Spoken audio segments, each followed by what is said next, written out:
What's up, visual listeners? Boomer shooters are back, baby, and in a big way. If you thought Doom Eternal was the only one, then you are so wrong, friends.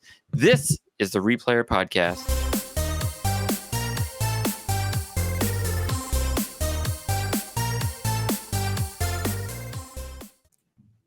What's up, everyone? Welcome to this very unfiltered, very real podcast, the Replayer Podcast. I'm your host, Dan Morris, aka Circular Vash. Joining me tonight is none other than Pocket Ninja herself, Maria. Hello. And with me as well is the voices of Tyler and Louie. Hi. Yes, your lovely picture without a box. You don't get a box for our visual listeners out there. Tonight, we are talking about boomer shooters, as well as a review that Maria did. She did a review for couchsoup.com on Postal Brain Damaged. But first, we're going to talk about some of our favorite boomer shooters, as well as this resurgence that we've been seeing of boomer shooters that have come out in the last couple of years. I'm a little tripped up because we had a little bit of technical difficulties, and that's also why we don't have cams for a couple of folks. So welcome to this take 2 of the Replayer Podcast, and we're going to talk about boomer shooters. Let's start with the return of boomer shooters and how this came about. Pretty much the boomer shooters was really big in the 90s with like Doom and Quake, some of my favorite games. It was actually the thing that made me want to get a PC when I was a kid to play Doom. But we've had boomer shooters making a comeback, which I believe we were saying started with Doom 2016, correct? Yes. Popular. Most popular it was. Oh, that. Absolutely. Yeah. Okay, so with Dusk, which was the first big indie boomer shooter full release after Doom, it proved the market for it. And I had the privilege of talking to David Szymanski at one point, who was the developer of Dusk. And he was actually telling me that one of the big things about that game was he was a little bit worried with how big Doom 2016 was, with the release of that game. Because the biggest game before that was like Doom 3, like many years before that. Oh, yeah. And, Doom 3 that came out in 2007? No, even before that. Yeah, something like years and years before. I think. Yeah, years and years before 2016. And the big thing, was that game wasn't your typical Doom game. You know what I mean? They tried to lean into like survival horror a little bit more. People really didn't like it as much. But then Doom 2016 came out, and it was received, obviously, very well. And David had, a little bit of anxiety about that because he had been working on Dusk for a while. And so a big thing he added to Dusk was bunny hopping, which is, you could see later in like episode 3, there's some levels in that are really bunny hopping centric. But it's just a, interesting tidbit on how like these developers, when they see the games that come before them and the games that precede them, they kind of tack things onto their own games, because that's something that happens a lot with these boomer shooters. Agreed. I'm waiting for Louis to speak and tell me something else is wrong. I'm Anywho, so yes, Dusk was definitely one of the first games I think I was told about when it was after I met Maria and her husband Jake, because I learned that they were really big into shooters and things, and I asked them for some recommendations on which shooters to play now in the year of 2020 when this was, and that was like one of the first games that came out of their mouth were Dusk, A Medieval, Ion Fury, bunch of games that I went and like immediately wish listed on Steam. But yeah, I remember I was super passionate about Doom back in the day when the Doom 2016 remake was, or like reboot. That's a reboot, Louis. When that was announced, I was extremely excited for that. And like, oh man, like I used to get goosebumps watching the trailer for that game. And when that came out, I devoured that game. It was so good. I still love it. Oh my God. But we are here talking about the smaller guys, the games that are making a bigger impact, I would say, than even like these big mainstream games like Doom. And it's even some argument that Doom 2016 is not a boomer shooter. Right? Because people think because it's too new, it can't be a boomer shooter, but it lands in all the categories. So, well, boomer shooter, I would say, I mean, somebody could correct me on this, but to me, a boomer shooter doesn't necessarily mean it comes out during a certain time period. Just it's the elements of what the gameplay is. Yeah. Yeah, and a lot of times. So, that basically is what a boomer shooter is. It's a game that's can be a boomer shooter that's old or a game that's made reminiscent of the style of a game, but it doesn't have to look old. It just has to have certain qualities to it. Yeah, I would say it's more about the kind of what we've touched on. Like the arsenal you have. You have like 8 or 9 weapons, or however many weapons. You know what I mean? And you're swapping between them, basically like pulling them out of your character's ass or something. You know what I mean? Like you're just swapping through, and you got all the ammo for them. A bit of the level design where maybe there's the keys you have, and you double back through the level once you get the right key, and you're opening doors and all that. The combat and gameplay, giving enemies, you know what I mean? Whatever you have going on there, and maybe you don't hit all of those factors in a boomer shooter game, but these are like the key points where if you're hitting most of them or even some of them, you're probably making a boomer shooter game. So, and technically, it has no reloading in a boomer shooter. Yeah, I was going to say that was definitely one of the things that came up. It's usually they don't have reloading. You just keep shooting. Any bullets you have, you just shoot and shoot and shoot. And if you're interested in learning what a boomer shooter is, I have a really cool article that is basically like the Bible of boomer shooters. It's called Rise of the Boomer Shooter, and it's on couchsoup.com. Go read it. It will give you all of the information, all the history. I'm plugging myself because... Well, yeah, I mean, that's a part of this episode. We're going to talk about one of your new articles that you just wrote, but we can definitely shout out your previous article about boomer shooters. What was the title on that article again? Kick-Ass and Chew Bubble Gum, The Rise of the Boomer Shooter. Yeah, so it's kind of in the same line, the same thinking here, talking about boomer shooters making a comeback. Louis, I gave you an image. I am the human being. The human being. But let's get into some of our favorite, they're pretty well known, but let's say the unknowns of boomer shooters to come out. Like the week before last, we were gushing pretty hard about Sulaco, which is an upcoming boomer shooter-esque game that we played the demo for after it came out on Steam. I know me and Tyler both are like in love with this game. I can't wait to play the full release of it. Yeah, we both played the demo multiple times, so definitely ready for that game.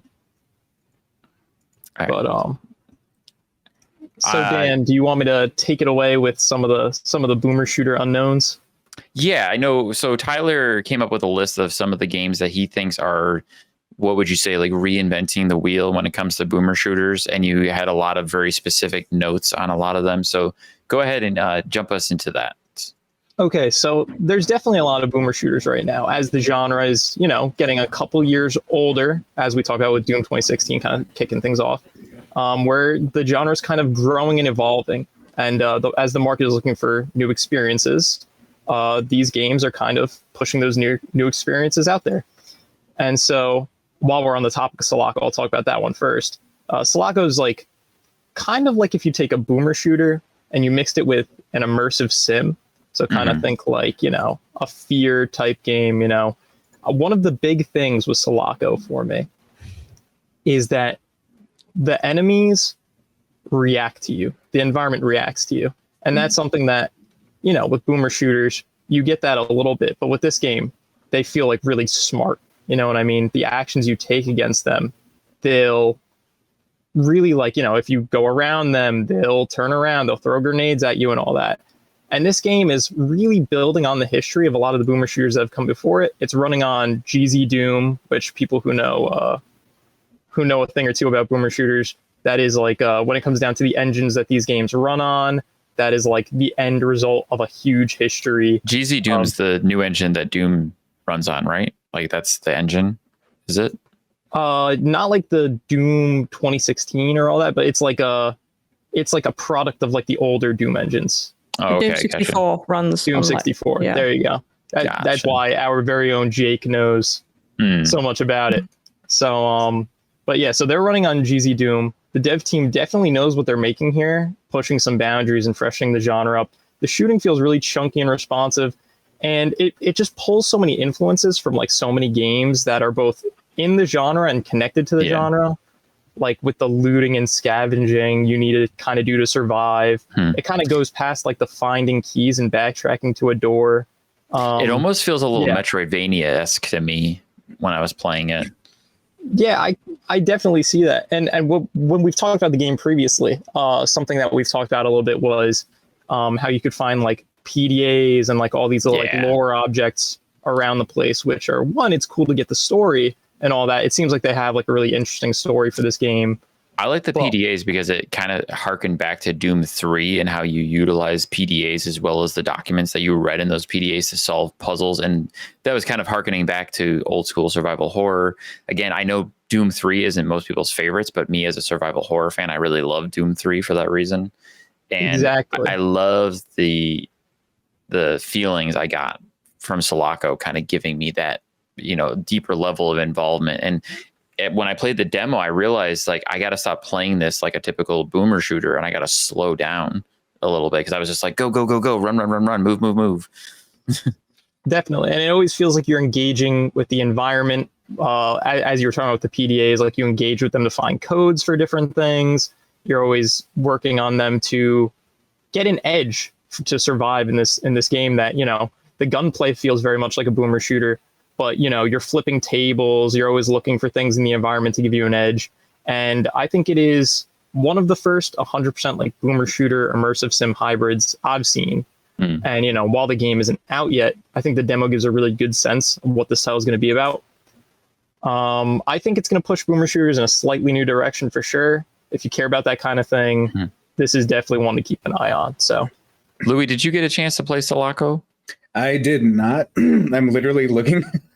I'm on my Steam right now. You should be downloading it as we speak. I am literally looking on Steam. I'm trying not to like type too much because my microphone's right next to the keyboard. I'll be in and out.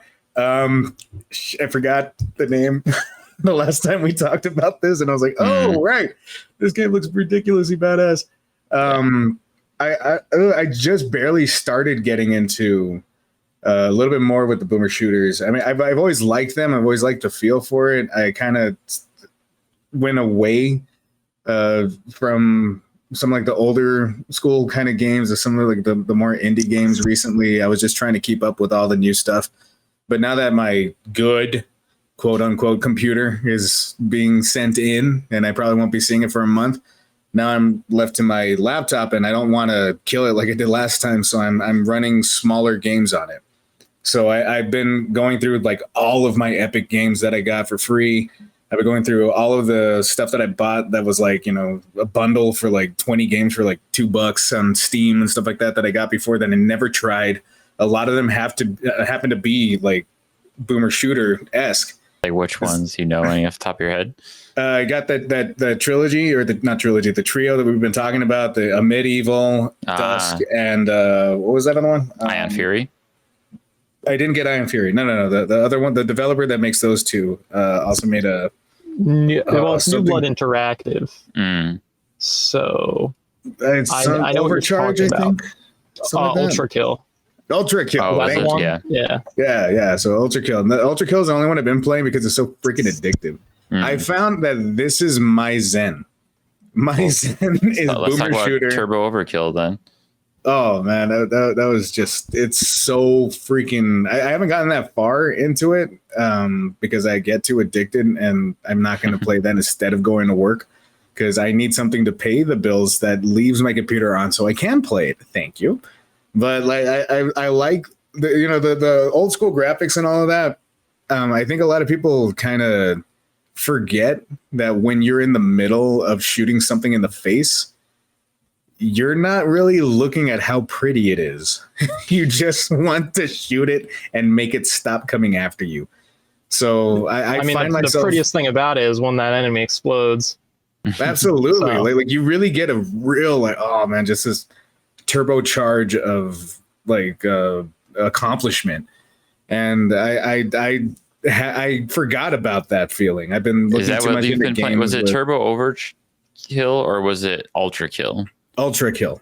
Okay, Ultra Kill. All right. Ultra Kill. Listen. But Louis, I'll tell you, if you like that one, you will like Turbo Overkill. Okay. Because Yeah, I think Ultra Kill's on my list. That one as well. is on my list. Turbo is on my because list. I just haven't got it yet. The big thing about Turbo Overkill for me is that, you know, the thing about Ultra Kill is that they are boomer shooters that are like primarily focused on speed and movement. And so Turbo Overkill has like an insane amount of movement in it. You have the you know, you got the chainsaw legs, which is like the big draw of the game. It's like they slap that everywhere, and it's like with good reason, because it's ridiculous. You know what I mean? It's like 80s cheese, but like you're sliding everywhere, you're chopping things apart with your chainsaw legs, and they give you a huge boost. And then on top of that, you got your double jump and a double dash, and that's like from the get-go.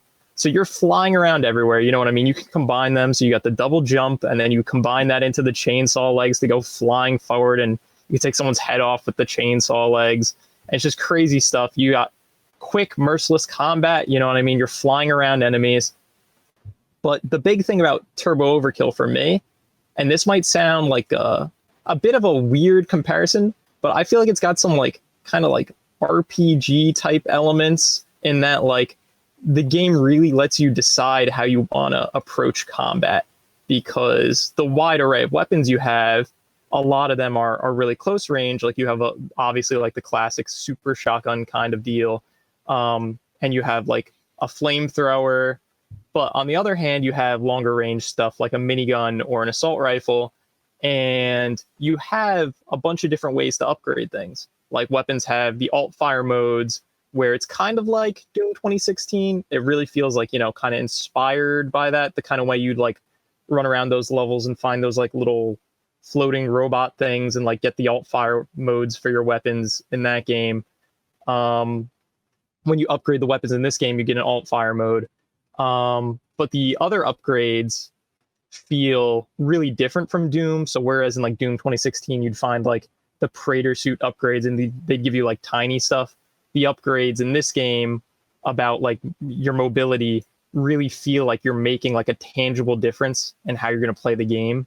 So like, for example, there's some stuff you would do where like you would upgrade the chainsaw legs. So when you get chainsaw leg kills, you get health back. And that, you know, has you maybe take a more aggressive play style. Oh, so kind of like in Doom Reboot, where like you do like the melee kills to get health back, or it becomes kind of like the glory this, kills. It becomes this mechanic of this is how you recharge by doing these different actions. Okay, yeah. Instead of being like a core part of the gameplay, though, it's like these are upgrades you find where you can choose to either attach those or you use those slots for other things. And there's all types of stuff, like there's a wall run mechanic in the game you eventually find, and then you can find an upgrade that lets you, when you're wall running, if you like press the S button to like stop, you can stop right where you are on the wall run and just like snipe down at things. And so a lot of this game feels kind of like RPG like to me, in that like you can choose your how aggressive you want to be, how close you want to be enemies, and really your gameplay style. What it sounds like is that you're comparing the upgradable to what would be like a leveling up for the RPG, that it's not just something that's like a cool extra mechanic. It's literally another, what would be like a spell that makes it a little bit easier. And so that way the customization makes it a little bit more detailed. Almost, yeah. It feels like what you're basically doing in this game is it's a first person shooter, a boomer shooter, where you're like speccing into different things. You know what I mean? Yeah. Yeah. 100%. Like as you're talking about it, the other game that I'm playing at the moment is Dishonored 2. Never finished it. Now I'm at the final level, and I'm getting kind of a comparison in that regard that you can choose if you want to, you know, get all the superpowers and use those, or you can choose to just get like ridiculously strong. You can choose to never kill anybody. You can choose to kill everybody. It just depends on your play choice. And so it sounds, and that one is more RPG-esque.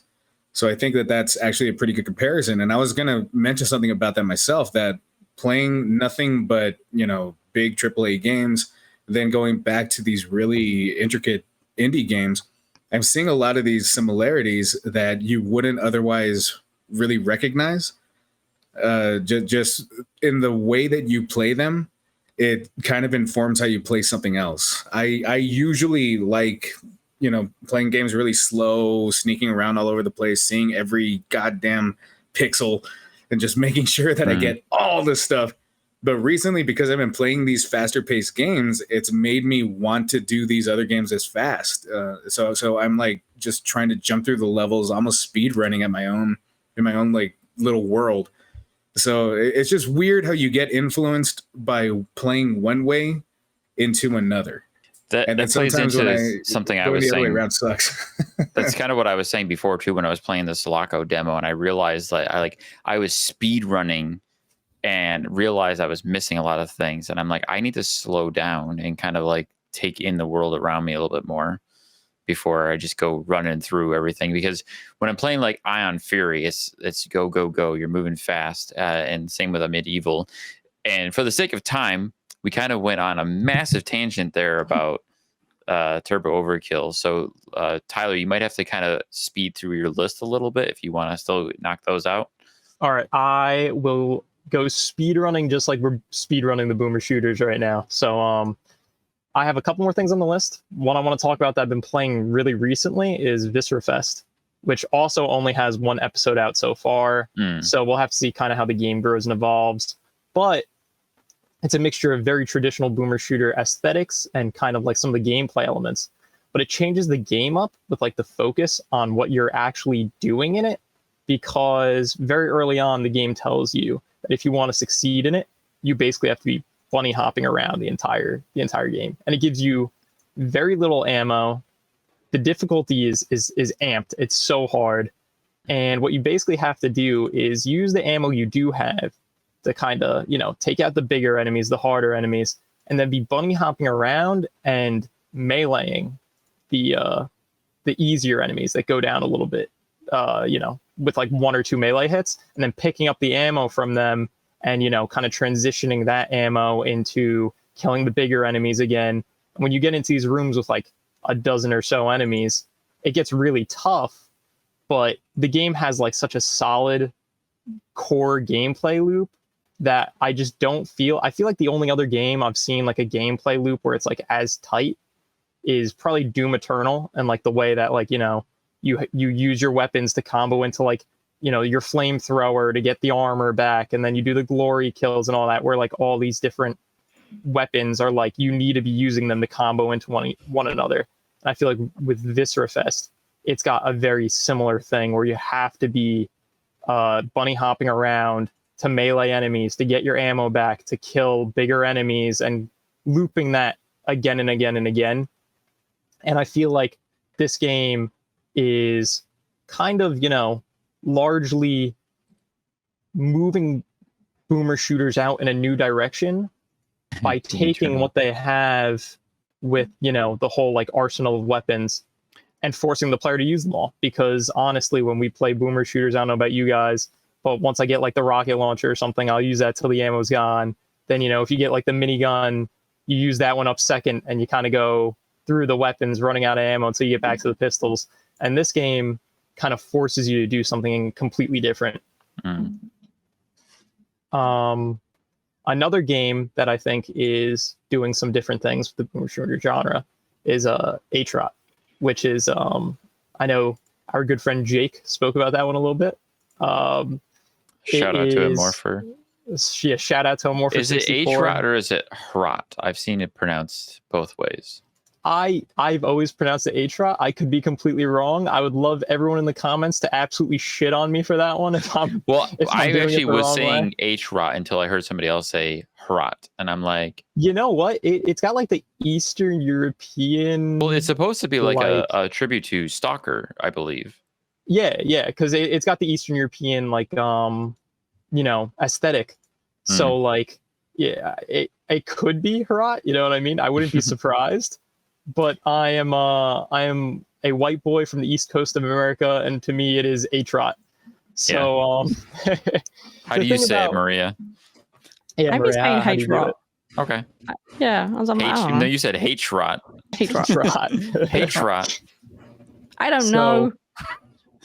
You just sound more angry. H-Rod. Yeah, H-Rod. H-Rod is another one on my wish list. I actually only just came across some of these other games you were talking about on your notes. You've got like Vomitorium, which I've looked at before, and I see in your notes where you have a natural extension of the puzzle-like design of 90s, and for some reason that immediately makes me think, ooh, I like puzzles.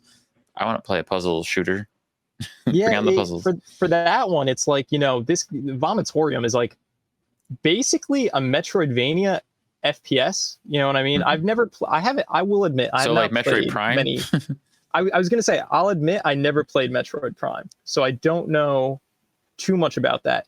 But this is like the weirdest combination of like a boomer shooter, a Metroidvania in how like you kind of like get the abilities and then backtrack with abilities, you know what I mean? So it kind of like, instead of getting keys and backtracking through a level, you're getting abilities and backtracking, even if it's like just a double jump.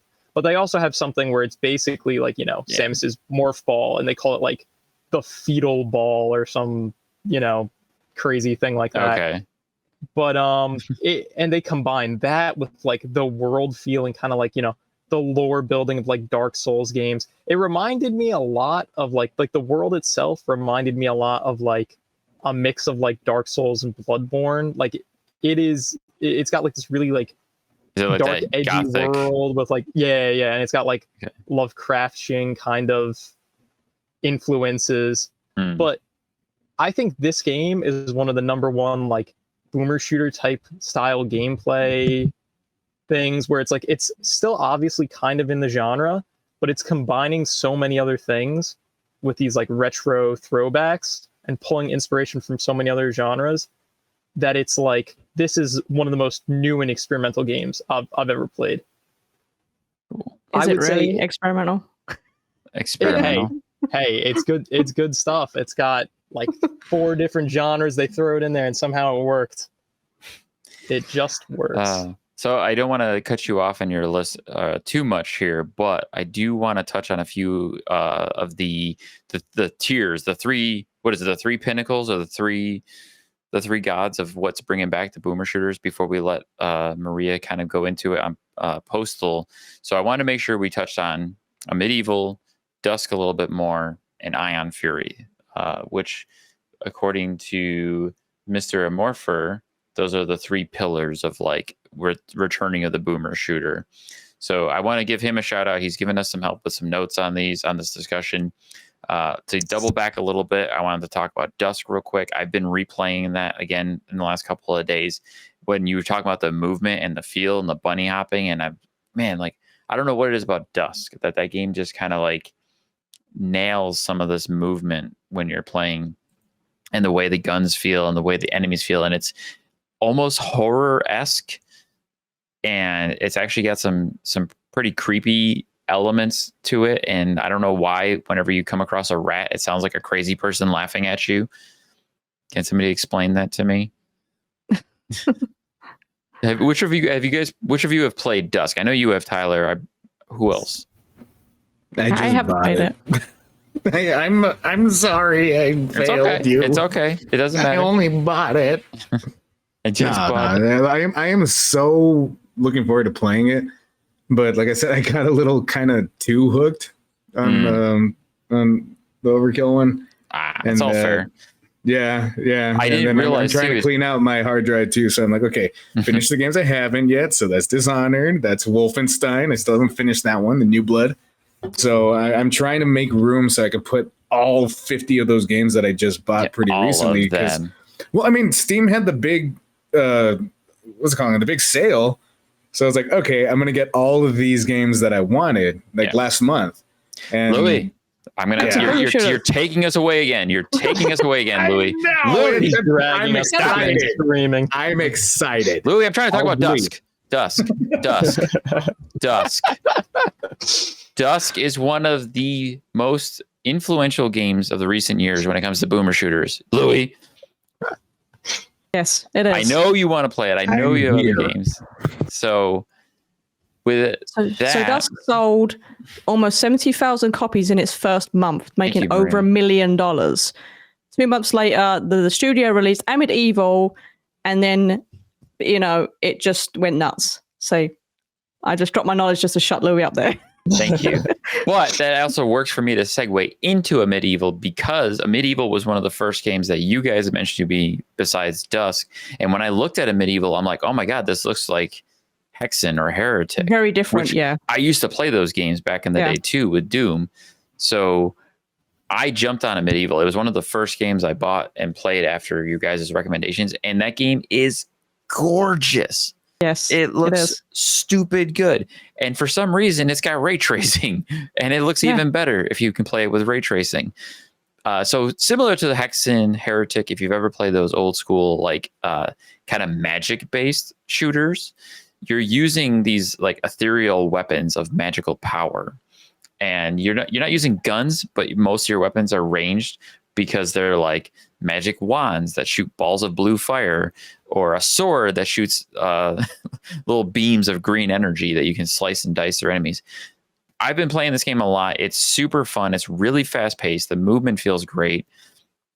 And it brings back that like old school feel of playing those older shooters from way back when. So if you've never played them, this will do it. Like a medieval for sure harkens back to what it felt like playing those old games back in the day. And I think that's this, you can say that to Dusk feels like playing old Doom, a medieval feels like playing old Heretic, and Ion Fury plays like playing old Duke Nukem.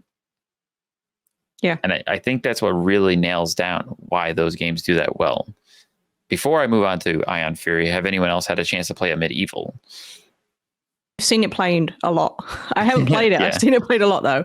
Yeah. It just seems so different because you're used to the boomer shooter stuff, but having that, shooting the orbs, like there's a part in it where you have an actual earth on a little trident and you shoot it and it's people scream like you're actually shooting, still like you're a god shooting things. So it's a gorgeous game. Yeah, it's crazy. Yeah. Play it. Absolutely. If you put these games on your wish list, catch them when they're on sale or something. I love that too. What we just saw in the trailer, you get your base weapon is just an axe, and its main attack, you just whack, you cut dudes' heads off with an axe. But there's a power up in the game that makes you go into kind of like a god rage mode, and it alters the attack patterns of all your weapons. And the axe, you start spinning, and it reminds me of the glaive from Painkiller, which is another old school shooter that I used to love playing, was Painkiller. So the other one that I wanted to touch on is Ion Fury. Ion Fury, which is made by 3D Realms. I mean, it's a studio within 3D Realms that they did this on the Build engine. Correct me if I get any of these wrong. That's the same engine that Duke Nukem was originally made on, and it's made in the same vein as Duke Nukem. I didn't know this until doing some research for this episode. Ion Fury is actually a prequel to another game called Bombshell, which came out on, I think, only on PC a couple years ago, and it has very poor reviews. But it's like a top-down action RPG shooter. This is the first time they took that premise and they turned it into an FPS. And I'm pretty sure that, God, I might be wrong on this one too. I'm pretty sure Ion Fury was named Ion Maiden. It was. Yes. And I think they got into legal trouble with that one. So, Iron Maiden. So, yeah, Iron Maiden tried to claim a lawsuit against their use of the word Ion Maiden. Yeah. And yeah, you can read all that stuff online, like on Wikipedia and stuff. It's pretty interesting if you want to dig deep into it. But I love Ion Fury so far. It's very Duke Nukem. It's very like the Duke Nukem. Yeah, you can see it in the gameplay. There. The humor is there. The one-liners from the main character are there. They're really funny. Actually, I shared this with the group. I found a poster in the game that's a nod to The Room, where it's got the dialogue where he's like, "I did not hit her. I did not." But it's like written out, and it's Mark's like relationship counseling. Yeah. Or abuse counseling. Something like that. I'm like, wow, a straight up Room reference in this game. So good. Another game, if you can, add it to your wish list. Grab it when it's on sale one of these days and play it. The way you interact with the world, of course, too. It's great. Okay. Sorry, we had to kind of shuffle along these things because some folks decided to go on really long tangents. We're running out of time. I want to give Maria plenty of time to talk about Postal. Oh dear. Brain damaged. Brain damaged. Brain damaged. Brain damaged. Yeah, this game is insane. If you take everything a boomer shooter is and the crazy fun of it, and you just throw it into this big pot and put a bunch of cult like pop references and jokes and things that you're just like, oh, I saw what you did there. Basically, that's Postal Brain Damaged. It's insane. Like from the start, this game is just pissing on things, shooting people with dildos, blowing brains out, and everything else. It's like, so it's not a direct sequel to Postal 4. It's like a side it's like a story, spin-off, right, or something. Yeah, it's like the game story. Literally starts with him, like, you know, he's sick or something. He has brain damage, and he's looking for his TV or something, and it's broke. So he goes to sleep, and so you're in his fever dream, and you just wake up like from the start, and you're pissing on things and shooting people and blowing things up. It's just absolute mayhem. But it's one of those, so not like, for the weak of will, I would say. No, it's a game that's definitely going to. It sounds like Louis' fever dream. You would either. I mean, if you're gonna have Postal. I mean, if you love like really like on the nose humor, you'll enjoy it. And some people, I could imagine them hating the humor of it because it can seem a little childish to some people, like, you know, shooting them with dildos and stuff. But there's a lot of pop culture references. Like there's enemies in the game that are running around and they're wearing a Grump 2024 hats and stuff, and they're shouting like "Get off my lawn" type thing. And so, yeah, there's a lot of that going on. There's like Sims in the game. There's people holding toilet paper. There's just, it's just, absolutely nuts. But it's your typical boomer shooter. I would say probably like, it's very much like Quake. That's what it reminds me of with the controllers. You know, you can do in the jump, in the run in and all that sort of thing. Definitely has like a Doom Eternal feel as well. It seems like, no, you might need to skip through the trailer a little bit because it's just weird. I'm looking at that and I'm just thinking, okay, so what's the footage?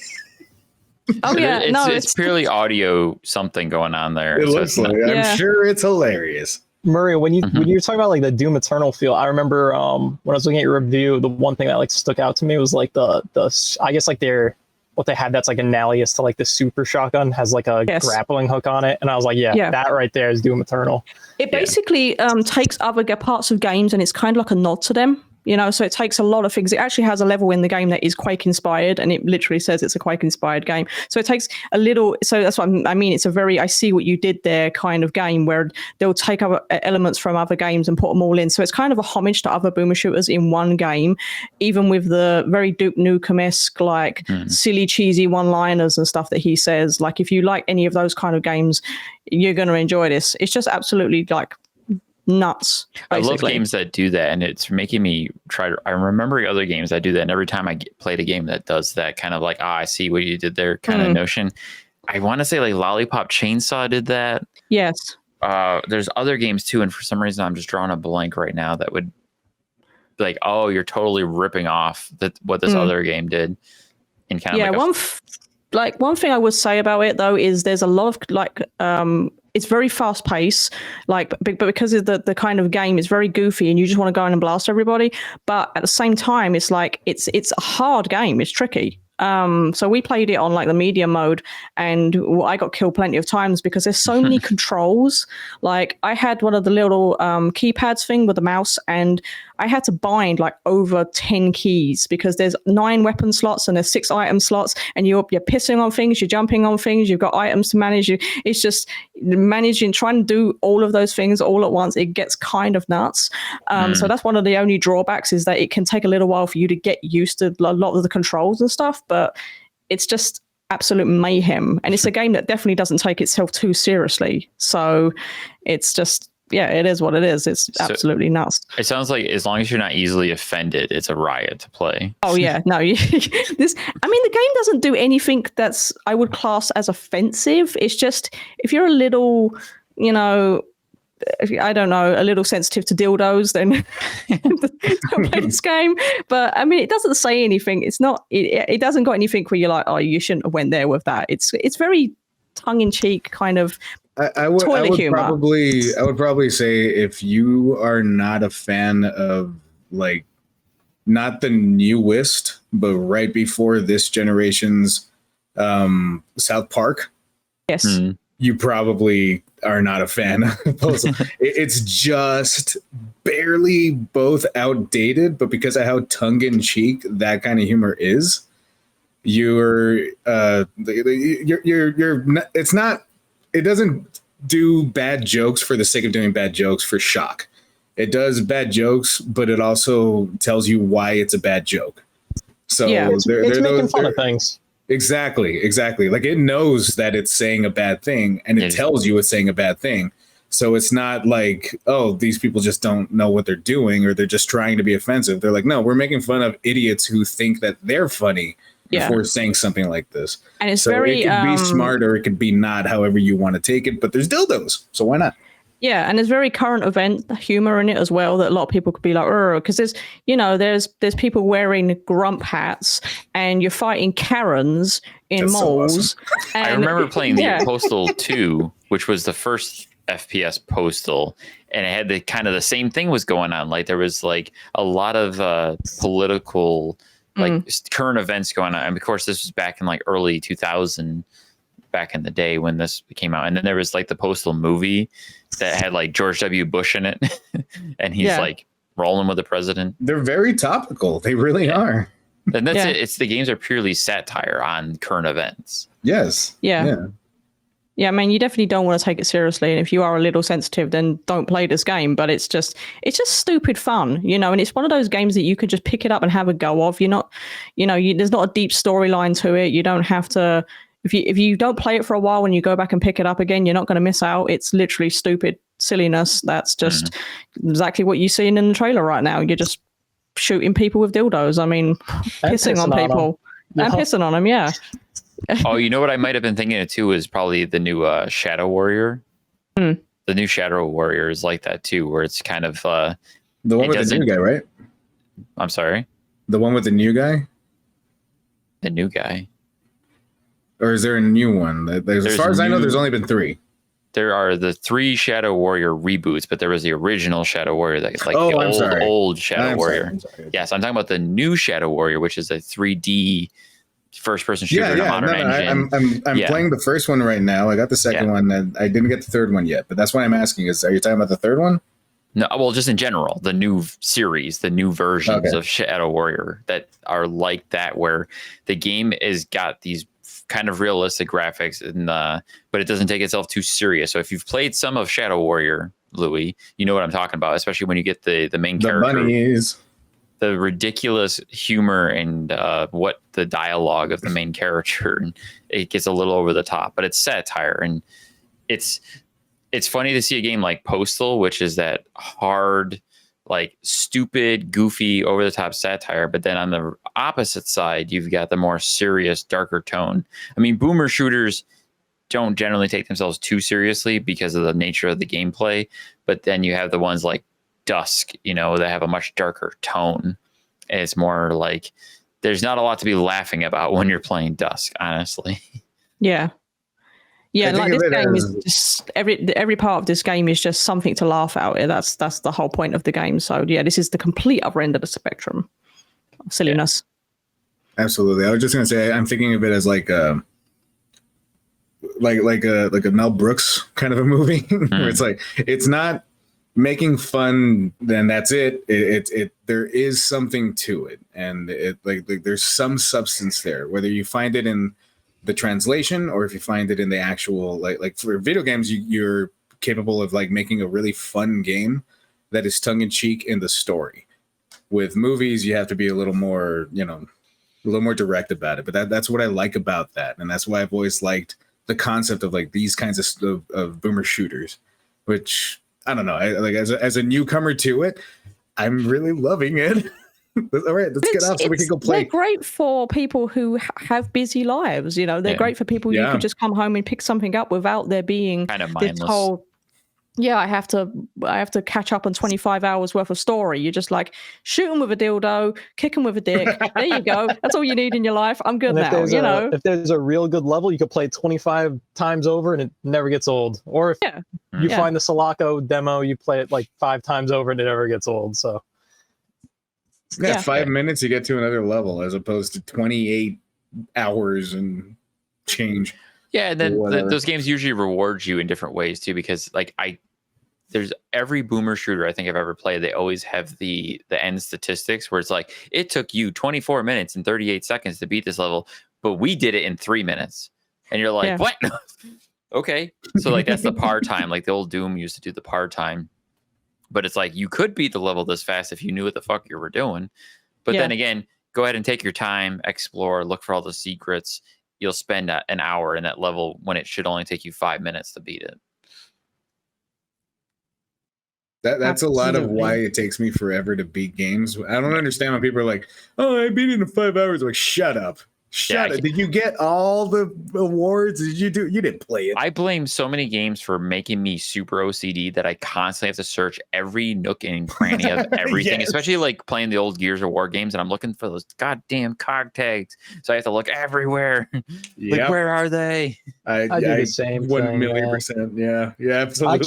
I kill everything in a boomer shooter level, and then I spend like 40 minutes looking around and pressing E on Yeah. the walls and shit. So Especially running around the old Doom going, That's exactly what I was Yes.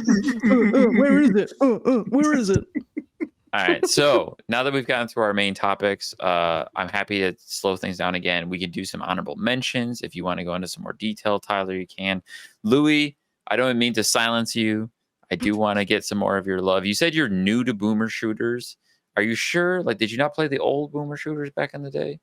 No, I played the old game. I like, okay, as an adult, it's a lot harder to be able to get into gaming, and it's so unfortunate. You know, so some of my closer friends, including you guys, know what's going on with me right now. Unfortunately, I can't get so much time to do much that I want to do. But that doesn't mean that I didn't come from a background that was revolved around that. That was one of the first things that my dad and I were able to do together was play original Doom. Doom 2. That's where between Doom 2 and Legend of Zelda is where my video gaming started. And for Doom, it was because it was my dad. Like, he loved it. And, you know, he was a big gamer when he was younger. And so we were... It has a lot more than just nostalgia of being able to play the game. It has a lot of nostalgia that this was something that my dad would go, "Isn't that really cool?" And I was like, "Yeah, yeah." And, you know, I didn't understand it, but now I fully understand it. I fully get it. So I remember that. I remember all of it, and I love it. And I'm barely regaining that amount. I had to be more selective. Yeah. So if it's going to be something like, you know, The Last of Us, which is hailed as one of the biggest artistic triumphs of all time, and an indie developer who made something with dildos that you shoot in people's faces, I had to choose the Last of Us. Now I'm getting a little bit more time. I'm starting to manage it a little bit more, and I'm starting to see if I have 5 minutes, the dildo in the face is a lot easier to manage. And so now I'm coming at it with a new perspective. And that's what I was trying to say is when you get those Steam, big sales that they have, these games usually do. As Dan is saying, guys, go for it. Put it on your wish list. Make That's sure the beauty that of Steam. And absolutely. I say beauty, Steam, but it's Epic, also terrible because then you buy a bunch of games you never play. Epic right now, as we are speaking, I don't know when this comes out, but as we are, it's live. Jesus Christ, shut up, Louis. Anyway, right now, go to Louis, Epic. There's a big, knock, I know, right? Oh my God. Technical difficulties in my brain. There's a big sale going on. Go and check out all the games that you want, see everything that you like. All of it is there, but, you know, I can vouch for these boomer shooters brought back a piece of me that I'd completely forgotten about. and now I'm right there starting with you to on that. regain that.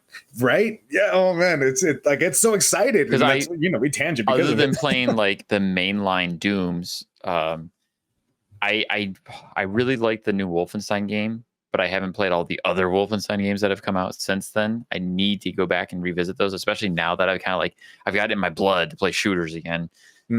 So like I love that this is gonna trickle into I want to do some honorable mentions and things, but like I love the old school like the Nazis are up to no good. They're trying to use evil to take over the world. Let's go kill some Nazis. Like oh my god, those are some of like my favorite games growing up as a kid, especially like part of my honorable mentions. This isn't a boomer shooter per se list, but I love the Return to Castle Wolfenstein game that came out on Xbox and PlayStation 2 back in the day.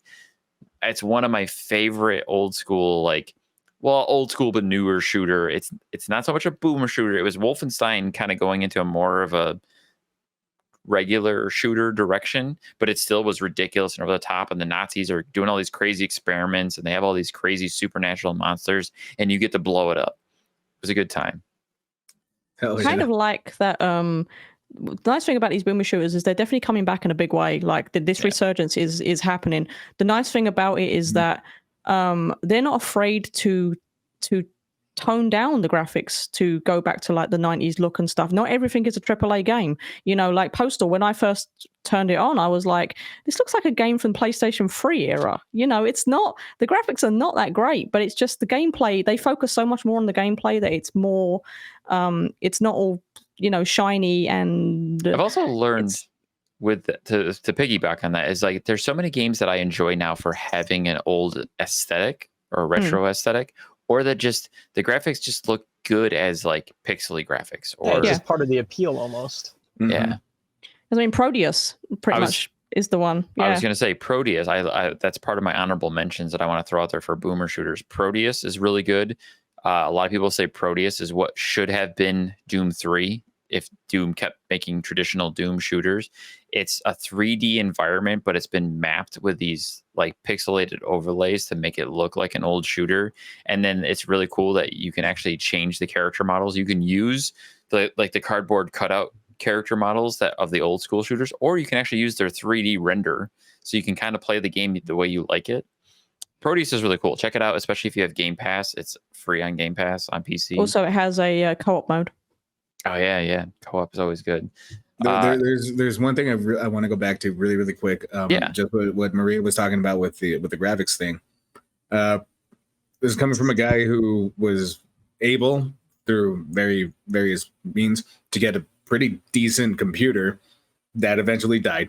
But anyway, like R.I.P. going through all these settings, putting everything at 2K, 4K, you know, like no shadow, but great graphics and blah, blah, blah, blah. It's great. It looks beautiful. You're going to go into the game and spend the first 5 minutes looking at every single pixel because you want to get your money's worth. But like Maria is saying, when you're putting these graphics down, 720 max, the game is going to go a hell of a lot faster. You're going to get a lot smoother performance. You're going to play a game that you are not used to playing when you're trying to put the graphics at the highest setting. It looks beautiful. Horizon Zero Dawn, all of that, they look gorgeous and everything when you put them at the highest setting that your processor can possibly manage.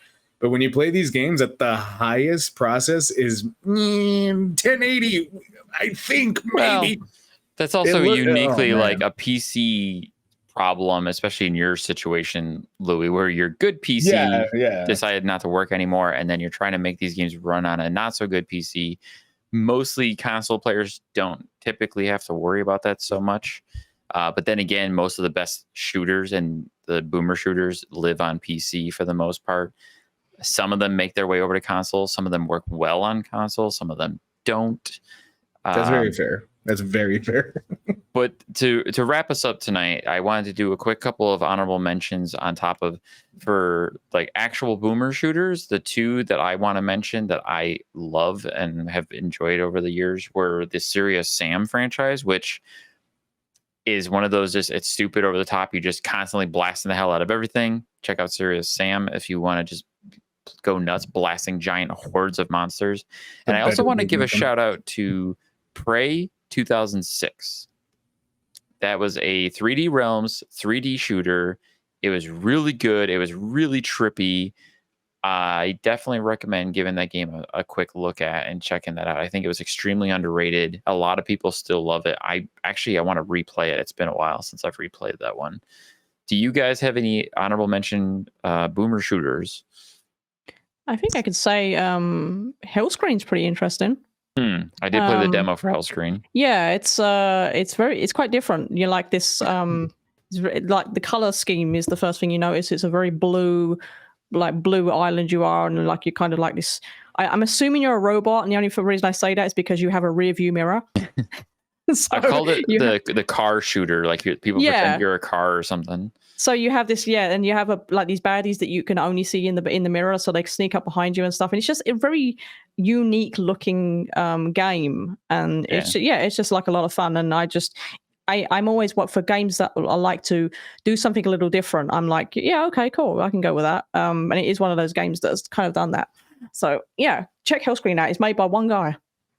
Yeah, always nice. Impressive. I'll throw out one thing at the end just to kind of get my closing thoughts out a little bit.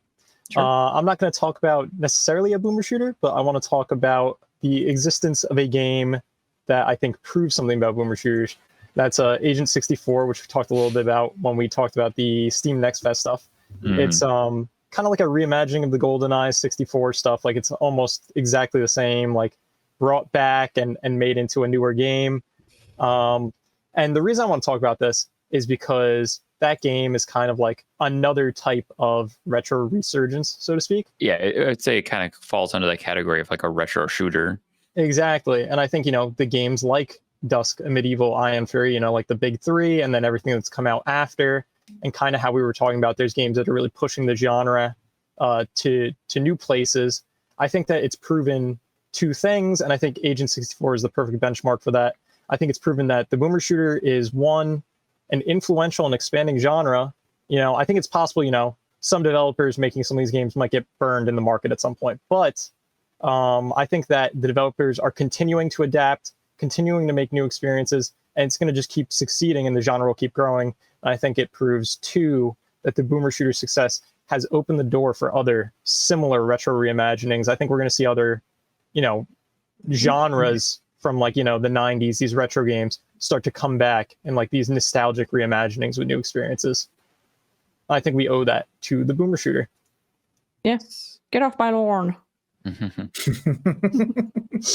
Okay, boomer. I'm going to go listen to my tunes.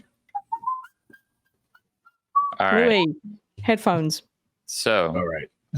besides our ears bleeding, I also have a short list I wanted to shout out some of my favorite shooters that aren't necessarily boomer shooters, but just shooters in general that I think are fantastic.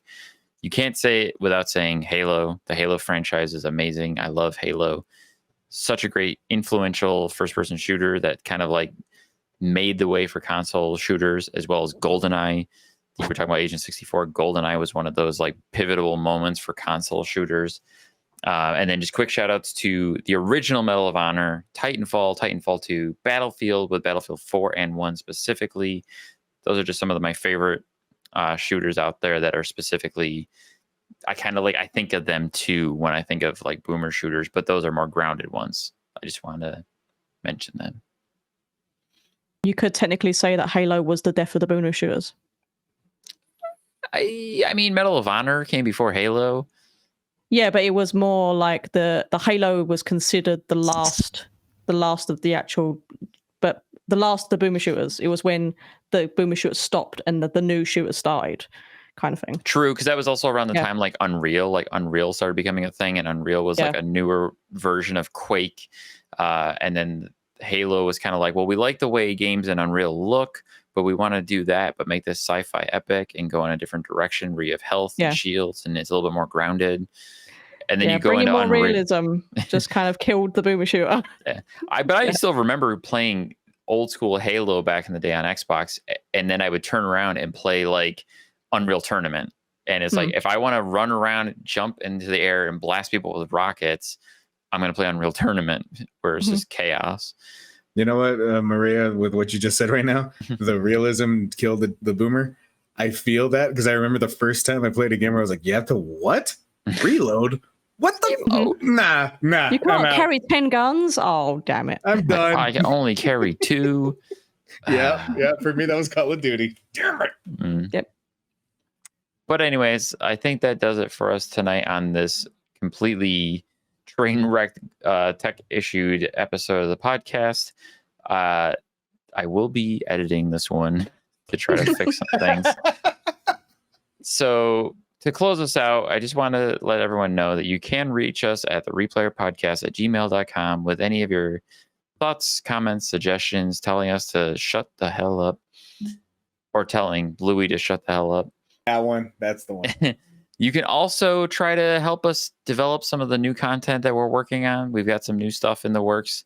I'm looking for people to help us out with some things. If you want, if you can, feel free to message me or contact me through the Twitter page or the email.